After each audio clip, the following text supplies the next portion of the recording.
ఇంతకీ నేను ఎందుకు వచ్చానంటే నేను అమెరికా వెళ్తున్నాను. అవునా? ఎప్పుడు? ఎప్పుడేంటి, ఇవాళ అమెరికా వెళ్తున్నాను, నీకు చెప్పాను కదా, మర్చిపోయావా? అవును కదా, చెప్పావు, నేనే మర్చిపోయాను. ఆ విషయం చెప్దామనే వచ్చానన్నమాట. ఆల్రెడీ ఆయనకు చెప్పానన్నారు కదా అన్నయ్య గారు, మళ్ళీ చెప్పేదేముంది?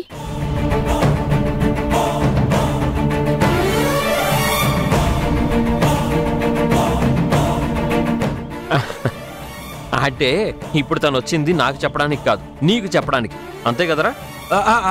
అవునవును, నీకు ఆల్రెడీ చెప్పేశాను కదా, నీకు చెప్పడానికి వచ్చానమ్మా.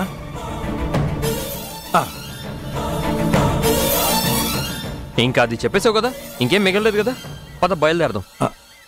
ఆగండి అన్నయ్య గారు. బొమ్మరిల్లు రాత్రి 8 గంటలకు మీ ఈటీవీలో.